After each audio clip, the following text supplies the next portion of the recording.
Toutes nos excuses pour ce retard accusé. Merci d'être avec nous sur les antennes de la télévision nationale. Au sommaire de ce journal, le 4e recensement général de la population et de l'habitation se poursuit. Des experts internationaux sont à pied d'œuvre pour en suivre le déroulement. C'est une mission d'observation placée sous l'égide du Fonds des Nations Unies pour la population. Le CHU donc a fait des avancées en matière d'investissement dans le capital humain. Cela passe notamment par ce programme de certification en urgence cardio-respiratoire. C'est un programme à reconnaissance internationale.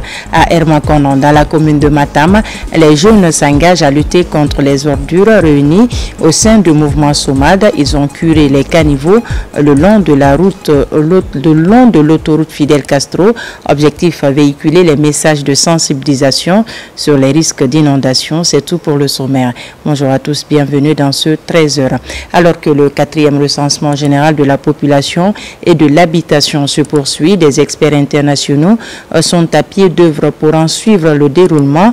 Ces experts participent à une mission d'observation placée sous l'égide du Fonds des Nations Unies pour la population. Ils doivent s'assurer que l'opération se déroule normalement sur l'ensemble du territoire national. Mohamed Chérif Kamara, reportage.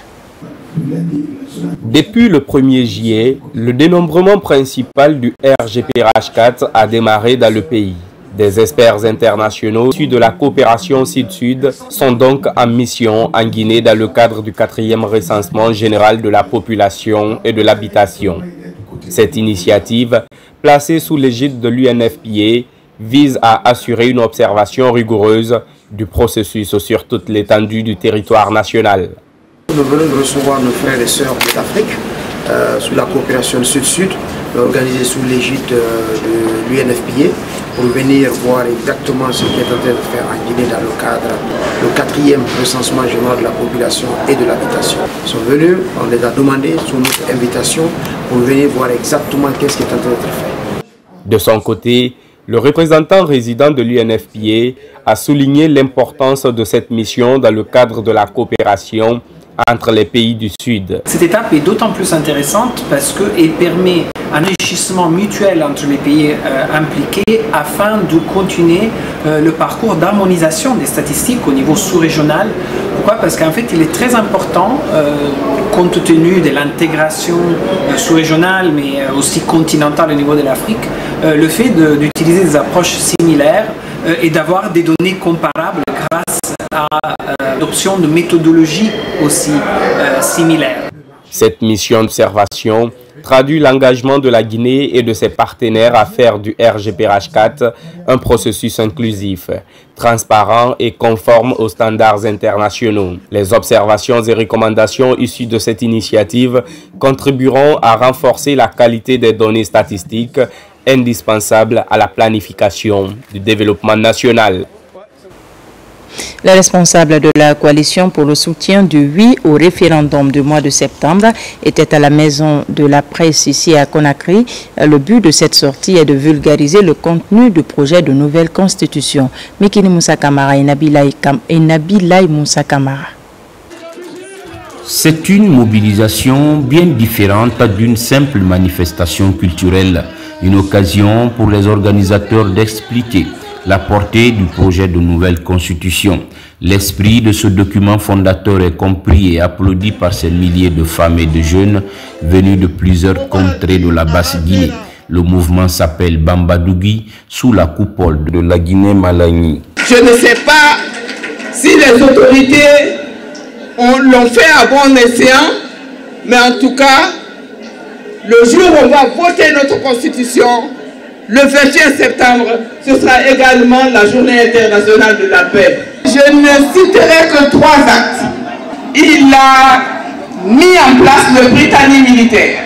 La deuxième chose, l'année dernière, le président Doumbouya a mis à l'honneur pour la fête de l'indépendance les femmes de Guinée. Bien avant ce référendum constitutionnel, le contenu de ce document reflétant nos valeurs doit être d'abord maîtrisé. Il faut voir que les innovations importantes dans cette nouvelle constitution doivent être totalement comprises par l'ensemble de nos concitoyens. Nos concitoyens parce que nous sommes tous des sujets de droit. Et l'invite que je fais, c'est d'aller au oui pour cette constitution qui est l'émanation, qui est vraiment une constitution qui n'est taillée pour personne, ni pour le président Mamadi Doumbouya, ni pour moi-même, mais qui va survivre au temps et à l'espace. La maîtrise du projet de nouvelle constitution apparaît comme une nécessité. En témoigne la présence des membres du gouvernement à cette rencontre. La démarche devra permettre aux citoyens de faire un meilleur choix à l'occasion du référendum constitutionnel prévu le 21 septembre 2025. Et voilà, vous l'avez donc compris, c'était plutôt un reportage de Daouda Tabansila sur la vulgarisation du projet de nouvelle constitution, les femmes qui s'appropriaient donc du contenu. Elle est responsable de la coalition pour le soutien du oui au référendum, je vous le disais tout à l'heure, du mois de septembre, était à la Maison de la Presse ici à Conakry. Le but de cette sortie est de vulgariser le contenu du projet de nouvelle constitution. Mikini Moussa Kamara, Nabilaï Moussa Kamara. Les responsables de la coalition pour le soutien du oui au référendum du 21 septembre 2025 brisent le silence. Ils sont devant les professionnels des médias pour expliquer leur ambition du moment, la vulgarisation du contenu de la nouvelle constitution. Et moi, en tant qu'enseignant, j'ai retenu les points importants sur l'éducation, à savoir l'éducation gratuite, publique, gratuite. Et nous savons aujourd'hui, les familles, des milliers de familles guinéennes souffrent et ne peuvent pas scolariser leurs enfants. Mais cela n'est suffisant, la nouvelle constitution, que la scolarité soit obligatoire jusqu'à l'âge de 16 ans, ce qui est tout à fait moderne, car pratiqué dans les plus anciennes démocraties. La nouvelle constitution, si tu vois qu'on se lève aujourd'hui pour soutenir cette nouvelle constitution, c'est parce que la nouvelle constitution prend en compte les enfants, et les femmes c'est les enfants, et les femmes elles-mêmes. Il faut voir au niveau de la santé, la césarienne et les gratuités. Au jour d'aujourd'hui, ça se trouve dans cette constitution. Ne pas payer l'école des enfants, la gratuité jusqu'en 12e année, jusqu'à 16 ans, ça, c'est pour soulager les femmes. Au cours de cette sortie, les avantages de ce projet sont énumérés pour éclairer l'opinion nationale et internationale sur le sujet. Ce qui est sûr, cette constitution, comme le dit déjà, nous comptons une constitution qui nous ressemble et qui nous rassemble. En ce sens qu'il y a beaucoup de balises apportées par la gouvernance. Et cette gouvernance a été la base, l'émanation d'une consultation populaire et le point de vue de tout le peuple de Guinée.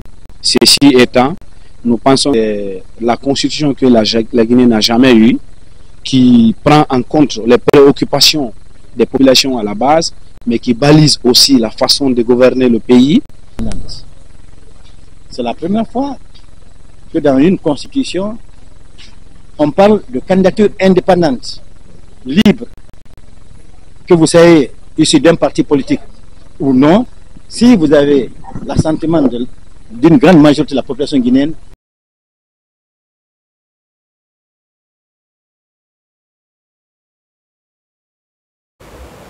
et voilà, nous reviendrons donc sur cet élément dans nos prochaines éditions d'information. Je vous l'annonçais dans les titres, le CHU Donka fait des avancées en matière d'investissement dans le capital humain. Cela passe notamment par ce programme de certification en urgence cardio-respiratoire. C'est un programme à reconnaissance internationale qui va permettre au personnel des urgences de davantage qualifier des méthodes de travail. C'est surtout une innovation dans la gestion des ressources humaines menée pendant plus de 3 semaines par un expert mondialement reconnu, Tierno Ousmane Diallo. Face au cas d'urgence médicale, chaque seconde compte. Pour plus d'efficacité, les responsables du CHU Donka font appel à l'expertise et procèdent à un transfert de compétences en soins avancés de réanimation. Pour chaque type de patient, des techniques adaptées sont apprises au personnel médical. c'est d'outiller les intervenants à maximiser leur prise en charge lorsqu'ils font face à une urgence cardio-respiratoire, que ce soit chez les adultes ou encore chez les enfants, de maximiser la prise de décision, parce qu'en réanimation, c'est important de prendre les bonnes décisions au bon moment, et surtout de faire les gestes qui ont un impact pour changer l'évolution des patients, donc les réanimer. Ça réveille l'esprit. Et ce qu'on ne connaissait pas, on connaît déjà. Aux urgences, nous recevons vraiment des cas qui sont critiques. Nous recevons des enfants en détresse. Donc, ça nous permet de faire une prise en charge adéquate, de faire une réanimation de qualité. Une trentaine d'agents de santé du CHU Donka bénéficient de ce programme inscrit dans le plan global de qualification des ressources humaines, avec aussi pour enjeu de déboucher sur une certification en reconnaissance internationale dans la prise en charge des urgences cardio-respiratoires. C'est extrêmement important pour nous vraiment de renforcer leurs capacités, mais aussi de les hisser aux standards internationaux. Avec cette formation-là, on va faire un examen donné par la Fondation Cœur Canada. Ils vont être certifiés en ACLS, qui est une formation de niveau avancé en réanimation cardiovasculaire. Une fois certifiés, les agents formés vont pouvoir disséminer les connaissances acquises auprès des professionnels d'autres services tant au CHU Donka que dans les autres hôpitaux de la Guinée ou en milieu universitaire.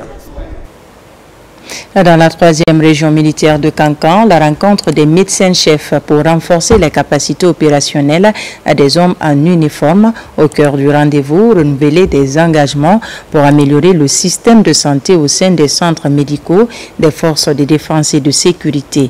Un nouveau plan d'action est adopté afin de relever les défis spécifiques de la médecine militaire. Diamoukaba, Marwan Kamara, reportage. Au camp Souniata Keita, ce rendez-vous sanitaire revient tous les 6 mois pour corriger des imperfections. Il regroupe des médecins militaires venus des centres de soins médicaux de la savane guinéenne. Des regards se croisent pour valider un nouveau plan de travail pour les 6 prochains mois. Au cours du conclave, exposer de nouvelles orientations sur l'ensemble des structures hospitalières de l'armée. Nous nous retrouvons tout le temps pour essayer de parler de nos différentes activités, les difficultés rencontrées par rapport au commandement, par rapport aux populations. Donc cette rencontre fortifie davantage l'élan que nous devons prendre par rapport à toutes les démarches liées à la consultation, liées au traitement et au suivi, n'est-ce pas, des malades, qu'ils soient militaires ou civils. Je ne fais que féliciter tout le personnel soignant du centre médico-chirurgical des armées de la 3e région militaire, particulièrement le médecin-chef et son adjoint, qui ne cessent d'apporter le soutien à tout le monde. À mon niveau, je ferai tout ce que j'essaie de les apporter pour qu'ils puissent traiter nos hommes. La synergie d'action est renforcée pour relever des défis spécifiques de la santé civilo-militaire. Les bases d'un écosystème durable sont jetées pour renforcer la capacité opérationnelle des centres de soins des différentes unités. Et venir contrôler, venir échanger autour de l'ensemble des situations qui se passent dans ces centres-là, c'est une très bonne chose et ça donne une certaine redynamisation dans le cadre du professionnalisme au niveau des acteurs de ces centres-là. La synergie d'action est renforcée pour relever des défis spécifiques de la santé civilo-militaire. Les bases d'un écosystème durable sont jetées pour renforcer la capacité opérationnelle des centres de soins des différentes unités. Depuis quelques jours, l'Office national de contrôle de qualité retire la boisson commando incassable sur tout le marché national. Le constat révèle que les importateurs de ce produit en provenance de la Sierra Leone sont inconnus des autorités guinéennes. À cela s'ajoute la non-autorisation d'importer et de mettre la boisson sur le marché. Cette opération de retrait a été lancée à Madina. Une mission de l'ONCQ s'est ensuite rendue à la frontière avec la Sierra Leone pour passer le message d'interdiction d'importer. Abdul Karim Kamara pour plus de précisions. Le kilomètre 36, commune de Sanoya et son marché d'épinards, de légumes et de fruits. Ici, les agents de l'ONCQ bravent la pluie pour une sensibilisation doublée d'avertissements à l'égard des femmes qui vendent dans un environnement malsain ces produits, notamment les feuilles de patates et de manioc, des recettes culinaires très prisées en matière de sauce. Cela arrive à un moment où l'ONCQ mène aussi une croisade contre le J Commando incassable. Au grand marché de Madina, le retrait sur tous les marchés du pays de toute la production de cette boisson produite en Sierra Leone est lancé. Pour s'assurer que la population consomme de façon sereine, tous les agents sur toute l'étendue du territoire national sont déjà saisis. Ils sont mobilisés pour que cette action de saisie et de retrait de cette boisson soit effective. Ce retrait du marché est motivé par le fait que l'importation du J Commando incassable et sa mise sur le marché guinéen ne sont pas autorisées. Dans la foulée, une mission de l'ONCQ se rend dans la commune de Farmoria, dans Fourekaria, par où rentre la boisson.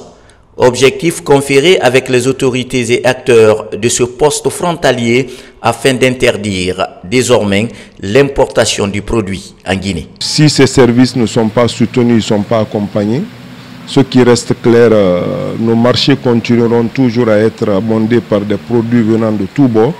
Et nous sommes résolument engagés à intensifier le contrôle partout où besoin est, à l'effet de s'assurer que les produits qui transitent soient de produits de bonne qualité. Farmoria est devenu ce passage privilégié pour les importateurs inconnus pour faire rentrer frauduleusement le J Commando sur le territoire guinéen, afin d'échapper aux différentes étapes de contrôle, notamment le scanner au poste frontière de Pamlap. Dans l'actualité également, la lutte contre la drogue couche se poursuit à Conakry. Une campagne de sensibilisation vient de se tenir dans la commune de Kaloum. Les représentants de jeunes, des forces de défense et de sécurité, ainsi que les responsables des débarcadères ont pris part à la rencontre. Des messages ont porté sur les dangers de cette drogue, ainsi que sur ses répercussions dans la société, notamment à Kaloum, où plusieurs victimes ont été enregistrées ces dernières semaines. Elhadji Yaya Silla. La mobilisation est totale au niveau des quartiers de la commune urbaine de Kaloum. Les femmes, les jeunes, les ONG et la Croix-Rouge veulent appuyer l'effort des forces de défense et de sécurité dans la lutte contre la drogue couche. Ici, cette rencontre de sensibilisation est de permettre à chacun de renforcer la lutte en vue d'éviter le pire. C'est un fléau qui est en train de fatiguer la population de Conakry et plus précisément de Kaloum. Et ça me fait très mal au cœur de voir les jeunes partir comme ça. Nous voulons mettre tout le monde dans la prévention. Ce qui est fait est déjà fait. On a eu des cas de décès qu'on a gérés, mais il faut qu'on se lance à la prévention. Nous demandons à la population, s'il vous plaît, les mamans, aidez la police et la protection civile. Si vous trouvez quelqu'un, tu sais que cette femme, elle revend quelque chose et elle a de forêts sacs à côté. Tu sais que dans les forêts sacs là, il y a quelque chose dedans. Informez la police. La lutte contre la drogue couche est devenue une préoccupation majeure de nos autorités. Chaque jour qui passe, sa consommation fait de nouvelles victimes, tant à Conakry qu'à l'intérieur du pays.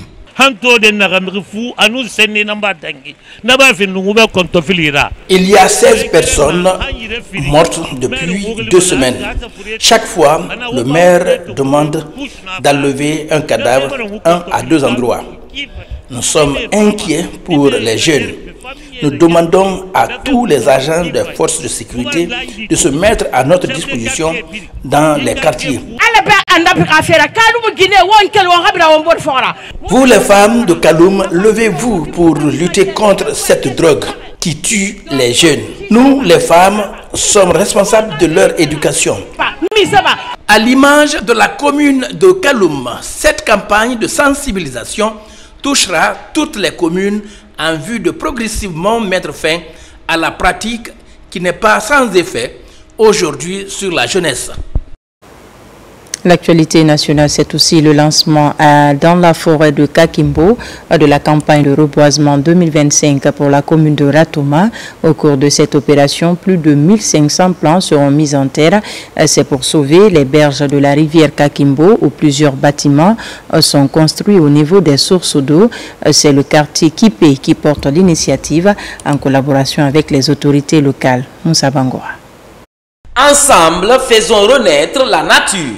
À Ratoma, c'est sous ce slogan que la campagne de reboisement est lancée dans le quartier Kipé, ici sur les berges de la rivière Kakimbo. Autorités locales et cadres techniciens de l'environnement unissent les efforts pour réussir cette opération d'utilité publique. Cette campagne que vous voyez se reproduit maintenant. Les citoyens ont trouvé qu'il y a une érosion qui est en train de les embêter et il fallait donc qu'ils initient les habitants une campagne de reboisement. Il faudra simplement que chaque quartier accepte de prendre ses responsabilités et la municipalité sera là pour les appuyer. Retenu par le gouvernement comme forêt classée il y a plus de 40 ans, d'une superficie de 115 hectares, Kakimbo ne compte aujourd'hui que 29 hectares à cause des actions anthropiques.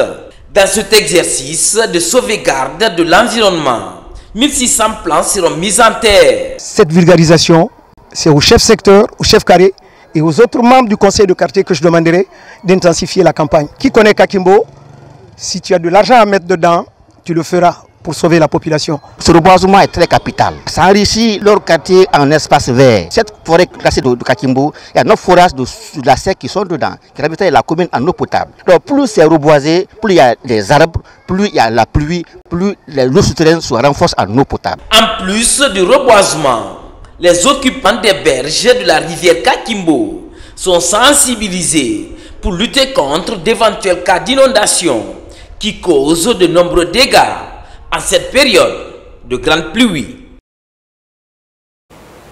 Et puis la GEROUTE, l'agence guinéenne d'exécution des travaux d'intérêt public pour l'emploi, continue de renforcer leur collaboration sur le terrain. Les deux structures ont lancé une vaste opération de curage des caniveaux dans les communes de Matam et d'Ixine. L'initiative placée sous l'égide de l'international guinéen Serou Girassi vise à mieux occuper les jeunes et à prévenir les inondations.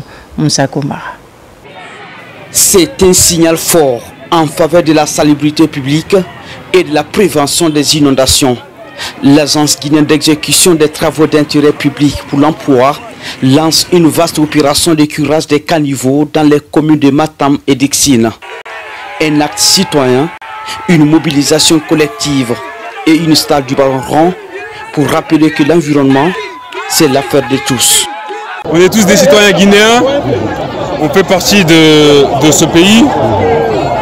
On vit dans ce pays, donc la moindre des choses, c'est que tout le monde prenne responsabilité par rapport à ces déchets. Les jeter sur les routes, c'est pas bon pour vous, c'est pas bon pour votre santé, c'est pas bon pour les générations à venir.